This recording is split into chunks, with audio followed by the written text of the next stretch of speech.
പെസഹ അപ്പം തയ്യാറാക്കാം. 1 കപ്പ് പച്ചരി കഴുകി 4 മണിക്കൂർ കുതിർക്കാൻ മാറ്റി വെക്കണം.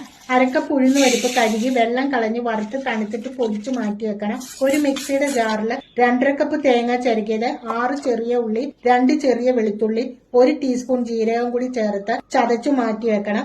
4 മണിക്കൂർ കുതിർത്ത പച്ചരി കുറച്ച് വെള്ളം ഒഴിച്ച് അരച്ചെടുത്ത് ഒരു ബൗളിലേക്ക് ഒഴിച്ച് നേരത്തെ പൊടിച്ചു വെച്ച വറുത്ത ഉഴുന്നുപരിപ്പും തേങ്ങ ചതച്ച കൂട്ടും കുറച്ച് ഉപ്പും ചേർത്ത് നല്ലോണം മിക്സാക്കി എണ്ണ തടവി ഒരു പാത്രത്തിലേക്ക് ഒഴിച്ച് ഒരു സ്റ്റീമറിൽ മീഡിയം ഫ്ലെയിമിൽ 30 മിനിറ്റ് വെച്ച് വേവിക്കുക.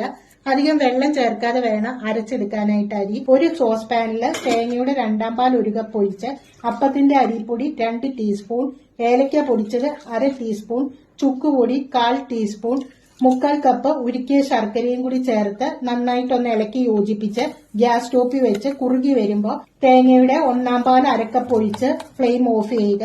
പുളിച്ചു പൊങ്ങി വരാത്ത മാവായതുകൊണ്ട് അപ്പം തയ്യാറാക്കി വരുമ്പോൾ ഒട്ടും സോഫ്റ്റ് ആയിരിക്കില്ല.